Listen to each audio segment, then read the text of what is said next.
할렐루야. 오늘 같이 나누실 하나님의 말씀 요한복음 21장 1절부터 6절까지의 말씀입니다. 요한복음 21장 1절부터 6절까지의 말씀 우리 다 같이 한 목소리로 봉독하겠습니다. 그 후에 예수께서 디베랴 호수에서 또 제자들에게 자기를 나타내셨으니 나타내신 일은 이러하니라. 시몬 베드로와 디두모라 하는 도마와 갈릴리 가나 사람 나다나엘과 세베대의 아들들과 또 다른 제자 둘이 함께 있더니 시몬 베드로가 나는 물고기 잡으러 가노라 하니 그들이 우리도 함께 가겠다 하고 나가서 배에 올랐으나 그날 밤에 아무것도 잡지 못하였더니 날이 새어갈 때에 예수께서 바닷가에 서셨으나 제자들이 예수이신 줄 알지 못하는지라. 예수께서 이르시되 얘들아 너희에게 고기가 있느냐 대답하되 없나이다. 이르시되 그물을 배 오른편에 던지라. 그리하면 잡으리라 하시니 이에 던졌더니 물고기가 많아 그물을 들 수 없더라. 아멘. 오늘 이 말씀을 갖고 회복시키시는 예수님이란 제목으로 우리 같이 은혜를 나누도록 하겠습니다. 우리 인간은 꿈과 희망을 먹고 사는 존재입니다. 그렇기 때문에 만약 꿈과 희망을 잃어버린다면 다 잃어버리는 것이라고 할 수가 있습니다. 삶의 목적도 방향도 없이 절망 가운데 방황하며 살아갈 수밖에 없는 그러한 존재가 되고 마는 것입니다. 예수님께서 지으신 이 우주 만물은 주님의 사랑이 충만하고 꿈과 희망이 넘쳐나는 세상이었습니다. 그런데 아담과 하와가 죄짓고 타락함으로 말미암아 꿈과 희망은 산산조각이 나고 죄와 절망, 가난, 저주, 질병이 온 인류를 뒤덮게 된 것입니다. 그래서 많은 사람들이 죄 가운데 태어나서 죄 가운데 살다가 죄 가운데 죽어가는 절망적인 삶을 살아갈 수밖에 없는 존재가 된 것입니다. 그런데 웬일인지 웬 은혜인지 이 같은 절망 속에서 살고 있는 우리를 구원해 주시기 위해서 하나님께서 예수님을 이 땅에 보내주셨습니다. 예수님께서 십자가에서 인간의 죄와 저주, 가난과 질병, 모든 절망을 짊어지시고 돌아가셨습니다. 그리고 우리를 위해서 부활하셨습니다. 그렇기 때문에 누구든지 예수님을 믿기만 하면 은혜가 임하는 것입니다. 주님께서 우리의 삶 가운데 꿈과 희망을 불어 넣어 주시는 것입니다. 죄와 저주와 질병을 이기고 꿈과 희망을 가지고 살아갈 수 있는 은혜를 값없이 부어 주시는 것입니다. 베드로는 예수님께 부름을 받고 예수님의 공생의 사역 동안 열심히 주님을 섬겼던 제자입니다. 제자 가운데 특별히 예수님의 사랑을 받은 대표적인 수제자였습니다.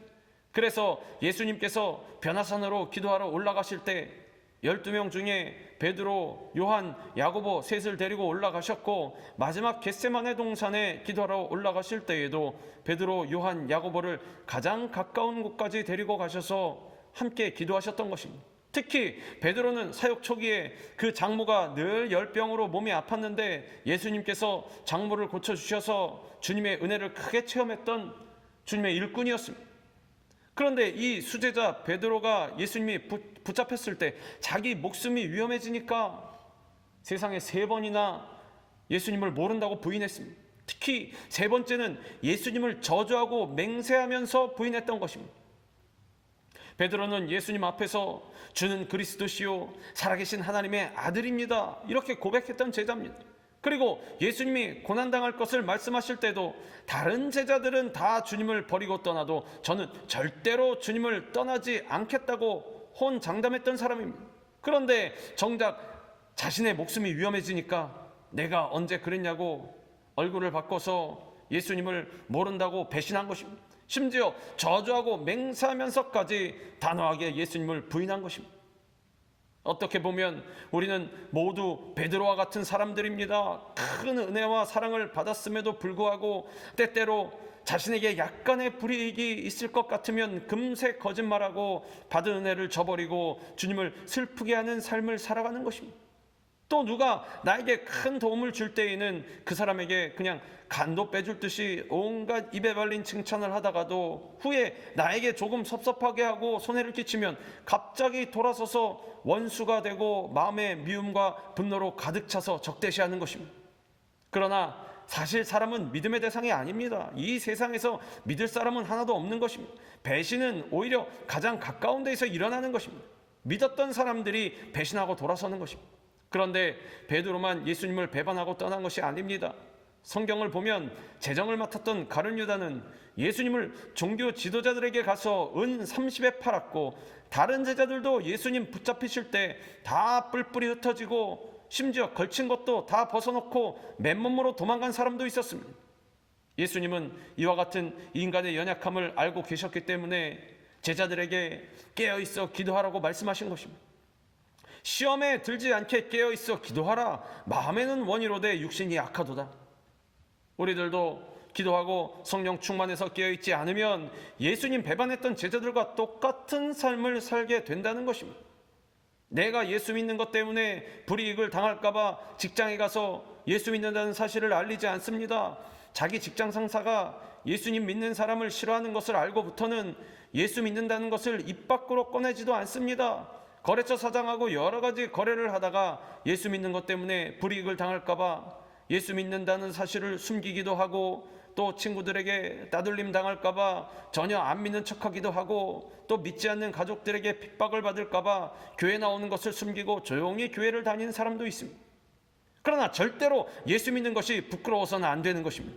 자랑이 되어야 하는 것입니다. 예수님이 나의 구세주 되심을 만방에 자랑하며 살아가는 우리 모두가 되기를 바랍니다. 예수님을 믿는 사람답게 살아가기를 바랍니다.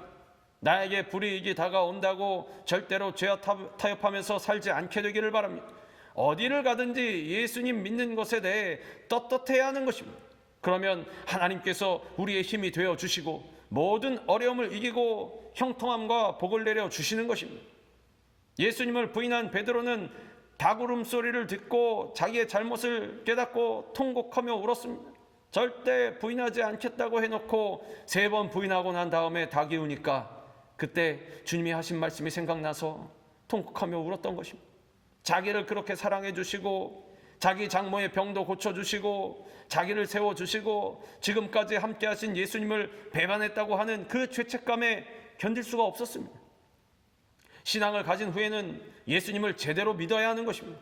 예수 잘 믿는 것 때문에 큰 손해를 보는 것 같아도 절대로 그렇지가 않습니다. 하나님께서 함께 하시기 때문에 모든 어려움을 딛고 결국엔 더 높여주시는 은혜를 체험하게 되는 것입니다. 탈북민들에게 복음을 전하다가 순교한 김길남 성도님이 굶주림보다 더 큰 목마름이라는 책을 썼습니다.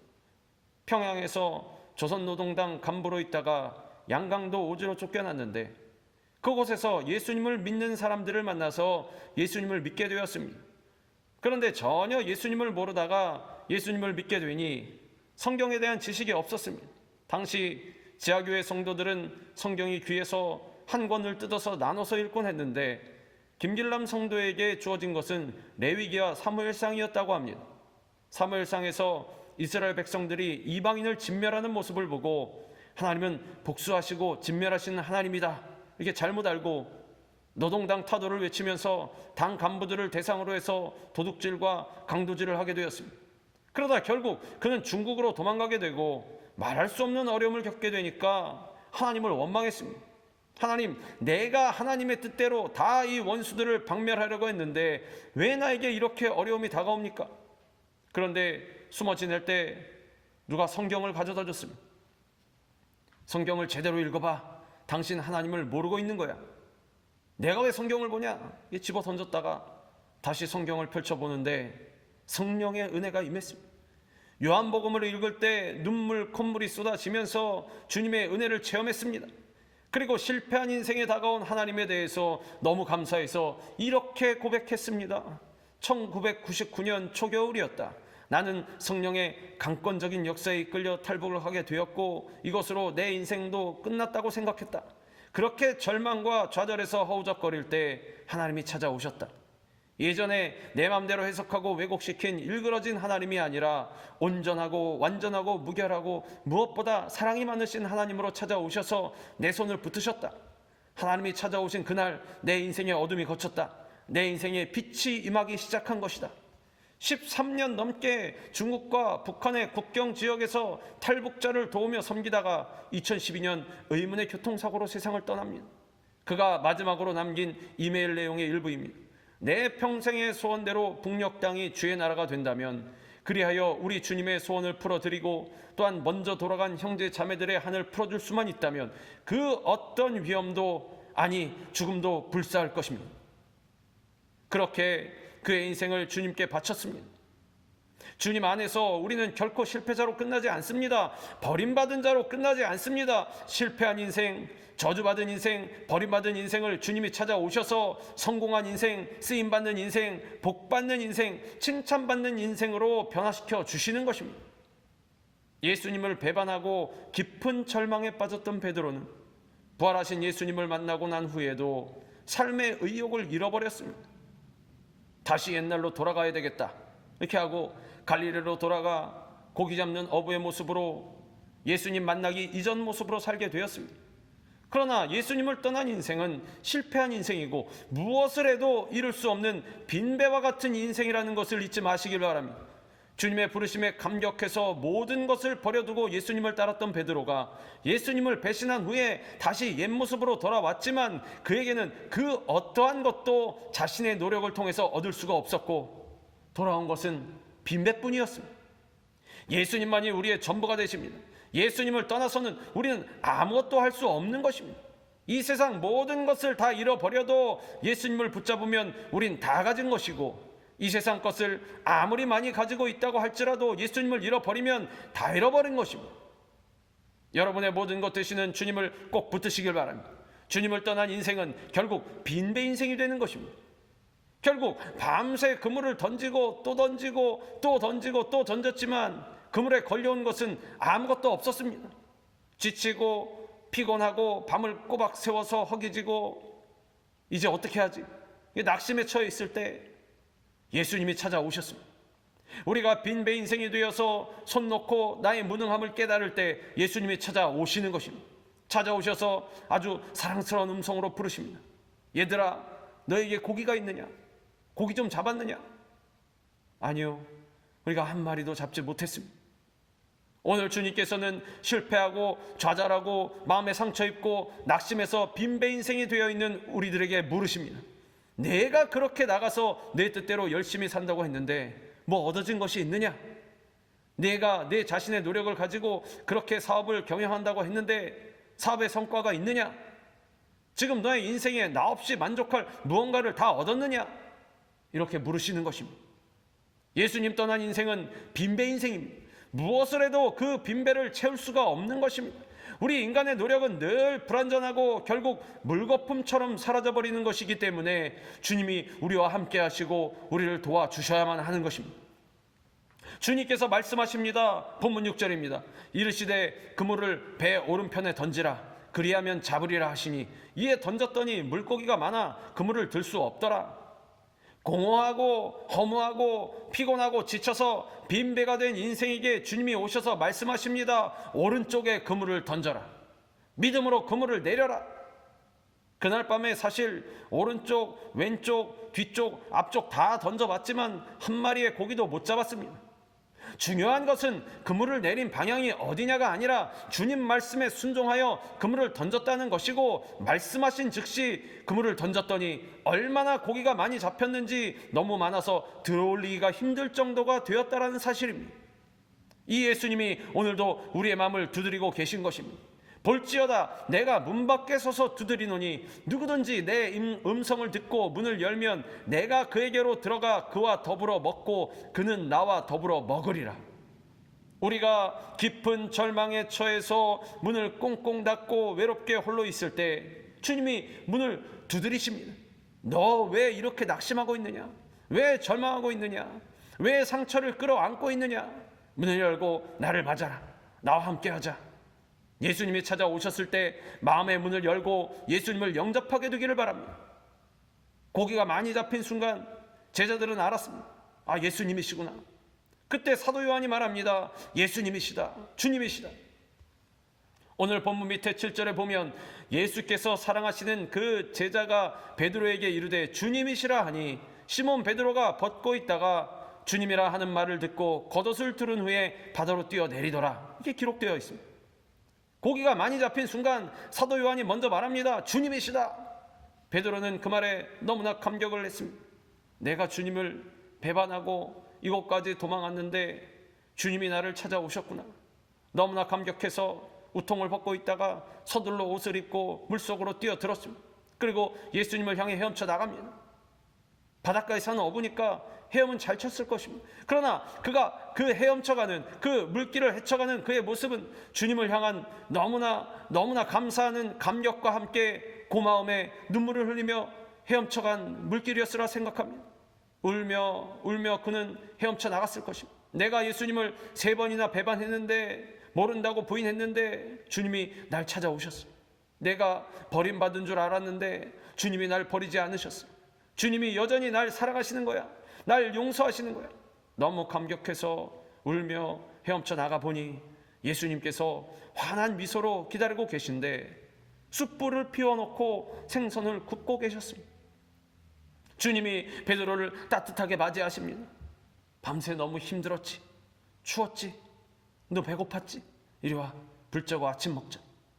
베드로는 물에 빠진 생쥐처럼 온몸을 덜덜 떨면서 숯불 앞에 나가면서 한없이 기쁨과 감사와 감격의 눈물을 흘렸을 것입니다. 내가 이렇게 주님을 배반하고 먼 길을 왔는데 나를 찾아오신 예수님 감사합니다. 주님 감사합니다. 성경에 이 숯불이라고 하는 원어 표현이 2번 나오는데, 한 번은 가야바의 뜰에서 예수님을 배반할 때 숯불 앞에서 배반한 그 숯불이 있고, 지금 숯불을 피워놓고 제자들을 기다리는 그 숯불이 나옵니다. 베드로가 숯불 앞에서 예수님을 3번 부인했는데 예수님은 그 숯불 앞에서 베드로를 용서하시는 것입니다. 회복시켜 주시는 것입니다. 그리고 아침상을 차려주십니다. 그리고 꾸짖지 않으셨습니다. 너 베드로 어떻게 그럴 수 있냐? 네가 내 뒤통수 때렸지. 그러지 않으셨습니다. 말 한마디 안 하시고 꾸짖지 아니하시고 인간의 연약함을 다 아시고 내가 너 마음에 고통스러운 것을 안다. 스승을 배반하고 너무나 마음이 아팠던 것을 내가 안다. 이제 내가 널 용서하기 위해 여기 왔다. 자, 배고프지? 밥 먹자. 도대체 세상 어디에 배신하고 간 사람을 찾아가서 손수 밥을 차려주면서 용서해 줄 사람이 어디 있습니까?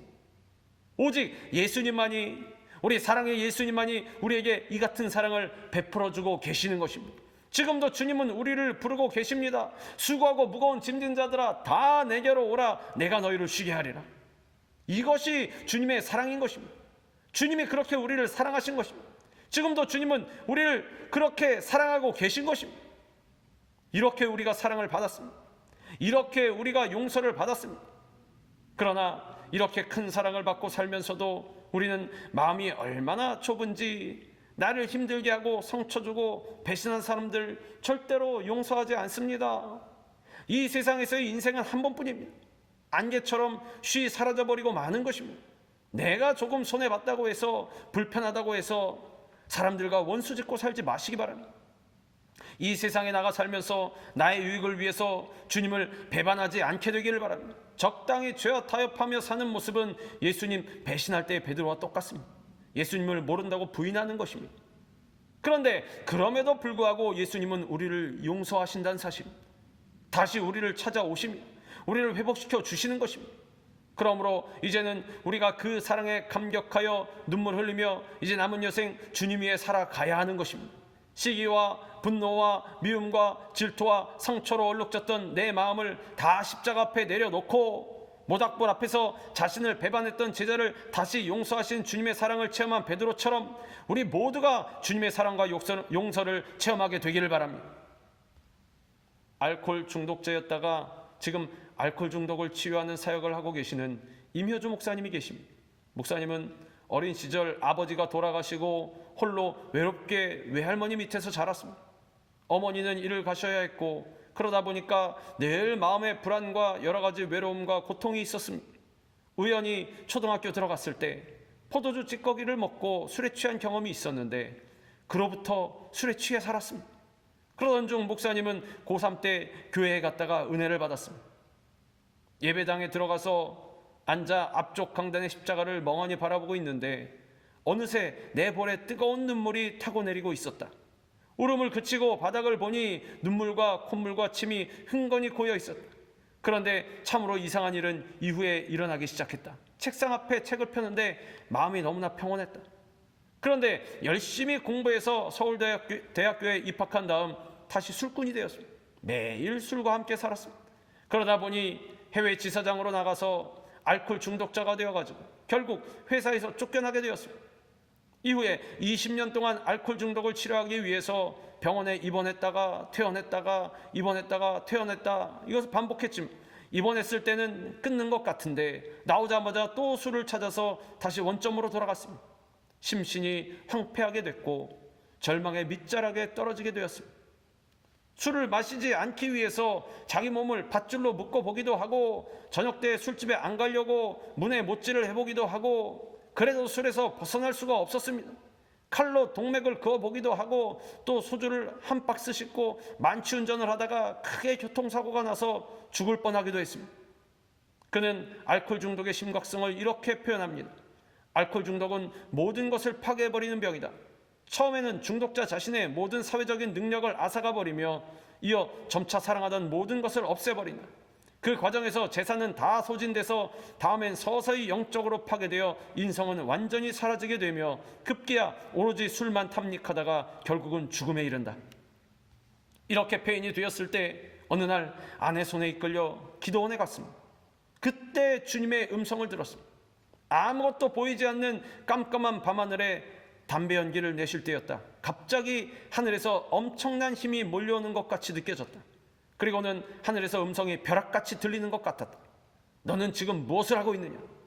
깜짝 놀라 담배를 던지고 예배실에 들어가서 기도하는데 성령이 임해서 눈물 콧물 쏟으며 회개하고 그날로 술을 끊어버렸습니다. 그리고 신학을 하고 목사가 되었습니다. 목사님은 현재 선양원을 설립하고 알코올 중독자 및 가족의 치유, 회복, 재활 사역을 전개하고 있습니다. 알코올 중독 치료 전문가로서 각종 세미나와 방송에 나와서 활동을 하고 있습니다. 그는 이렇게 고백합니다. 가만히 생각해보면 나는 참으로 행복한 사람입니다. 그렇게 방탕한 삶을 살아온 나를 하나님은 항상 인내해 주셨고 회복되기를 기다려 주셨습니다. 교회를 등진 지 수십 년 만에 돌아온 탕자를 하나님은 당신의 포근한 품으로 꼭 안아주시고 위로해 주셨습니다. 이제야 비로소 사랑을 알고 내가 얼마나 사랑을 받았고 또 하나님과 사람들과 세상은 나를 얼마나 기다려 주었는가를 깨닫게 되었습니다. 그래서 이제는 사랑을 주고 내가 기다려줄 시간입니다. 그것이 내가 잃었던 그 사랑을 회복하는 것임을 깨닫습니다. 우리가 믿고 섬기는 우리 주님은 우리가 실패했을 때, 좌절과 절망에 빠졌을 때 우리를 찾아오시는 주님이신 것입니다. 우리 인생의 끝은 하나님의 놀라운 역사의 시작인 것입니다. 여러분을 찾아오신 주님을 만나시기 바랍니다. 다시 회복되어지시기 바랍니다. 이와 같이 주님 만나고 첫사랑의 감격을 회복해서 남은 여생 하나님의 영광 위에 살아가는 우리 모두가 되기를 주님의 이름으로 축원합니다. 기도합니다. 사랑과 은혜와 자비가 무한하신 하나님 아버지, 우리는 예수님을 사랑한다고 말하지만 실질적으로는 그 삶 가운데 주님을 배반하고 멀리 떠난 삶을 살지 않았는지 이 시간 회개하고 주님 앞에 새롭게 우리 마음을 다짐합니다. 이제부터는 주님 위에 살겠습니다. 날 위해 몸버려 피 흘리고 돌아가시고 끝까지 사랑하신 주님 위에 살기를 원합니다. 나의 잘못된 옛사람의 모든 모습을 벗어버리고 새롭게 변화된 삶을 살아가는 우리 모두가 되게 하여 주시옵소서. 예수 그리스도의 이름으로 감사하며 기도드리옵나이다. 아멘. 연이어 기도합니다. 삶에 문제가 있으신 분들, 마음에 깊은 소원이 있으신 분들 믿음으로 가슴에 손을 얹으시기 바랍니다. 또한 육신의 질병이 있으신 분들 아픈 곳에 믿음으로 손을 얹으시기 바랍니다. 기도합니다. 참으로 좋으신 우리 하나님 아버지, 우리에게 문제가 있습니다. 주님 오셔서 우리의 모든 문제를 해결하여 주옵소서. 수고하고 무거운 짐진 자들은 다 내게로 오라고 내가 너희를 쉬게 하리라고 주님 말씀하셨사오니 가정의 문제, 직장의 문제, 사업장의 문제, 자녀의 문제, 인간관계, 사회생활의 문제를 다 주님 앞에 맡겨드립니다. 하나님 맡아 주장하여 주옵시고 모든 문제가 합력하여 선을 이뤄 아름답게 풀려지게 하여 주시옵소서. 마음에 깊은 소원이 있습니다. 꿈과 비전을 간직하며 나아갑니다. 하나님 오셔서 우리 모든 꿈과 비전, 마음의 소원 가운데 응답하여 주셔서 주님의 예정된 때에 아름답게 이루어지게 하여 주시옵소서. 주님, 저에게 육신의 질병이 있습니다. 우리 가족들에게 육신의 질병이 있습니다. 하나님, 우리 부모, 형제, 일가, 친척 그리고 이웃에게 육신의 질병이 있어서 우리 중보합니다. 치료의 역사를 더하여 주옵소서. 죄의 피 묻은 손으로 안수하여 주옵시고 죄 치료의 강산을 바라여 주시옵소서. 예수 그리스도의 이름으로 명하노니 질병은 떠나 갈지어다. 예수 이름으로 명하노니 더러운 원수이신 병만 한 길로 왔다 일곱 길로 소리치며 쫓겨나갈지어다. 예수 이름으로 명하노니 건강하게 될지어다. 예수 그리스도의 이름으로 선포하고 기도하였사오니 하나님 우리의 믿은 대로 그 선포대로 그대로 되게 하여 주시옵소서. 우리 모든 성도들 하나님께서 허락하신 치료의 역사와 또한 복을 받아서 나아가서 이 복을 나누어주고 흘려보낼 수 있는 축복의 통로들 되게 하여 주옵시고, 주님 오신 그날까지 마음과 뜻과 정성을 다해서 헌신과 충성을 다하는 주님의 일꾼이 되게 하여 주옵소서. 예수 그리스도의 이름으로 감사하며 기도드리옵나이다. 아멘.